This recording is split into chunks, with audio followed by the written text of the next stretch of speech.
I love popping cherries, so it's pretty cool in that sense, you know, to be the first to headline here in Abu Dhabi and stuff. The reason I'm here is because I've taken opportunities like this before in the past. I just didn't get no credit for it or whatever it was. They went unseen, but I've done this many times in my career, situations similar to this. So that's it. I just got to take advantage of it. At the end of the day, it's a fight. It's not a math test. It's not a SAT thing that I maybe not be the best at. It's what I love to do the most, what I've done since a child, my fascination since youth. So I just got to go out there and believe in myself and give it everything I got. I'm as prepared as I need to be for Usman, but obviously it's not like a full training camp. It's not like I had 6 weeks to prepare. That'd be different. My weight wouldn't have been as high. So I'm not going to say my weight-wise I'm 100%. You know, but everything else, my mind is ready, my heart is ready, my skill set is better than him on any day of the week. So I just get to go out and prove it come this Saturday. Yeah, ain't no connection whatsoever in any way, shape, or form. The only connection is my knee to his jawbone. There's nothing, that guy's not from Florida. He doesn't even train there right now currently, so he's nothing to do with Florida. He was just another tourist passing by. So it sucks that I don't have one of my best friends and my longtime coach there with me. But the show must carry on. I must do what I must do. And I'm just going to do it a little bit extra more artful and painful since I didn't have Mike there. We would need a lot longer than this interview for me to break down what's going on with this coronavirus, what my opinions are, and from asymptomatic people and whether this thing was made in the laboratory or not. So we're not going to even get into that. But I know God's got my back, and I knew I wasn't going to be sick, and I'm not. Physically, I had a lot of weight to go, but I feel good, you know. We stopped off in Italy to get pizzas, but it really wasn't for me. It was more for my team. I did take a bite of the pizza, but I didn't need a whole pizza, so my weight is not perfect yet, but I'm on the way to being perfect in a couple of hours.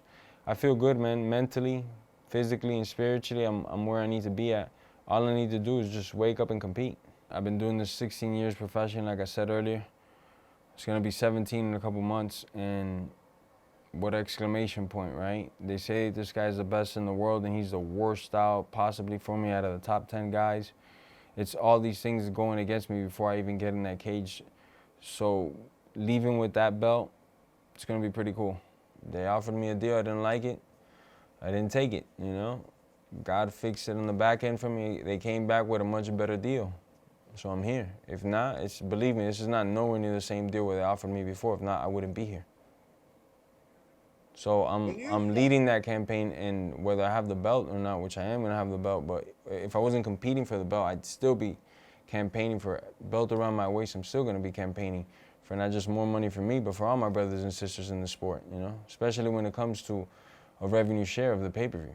That's really what I'm voicing my opinion of. Nowhere near as good as advertised, and that's why I'm here. I'm going to prove it. I think he's mentally weak.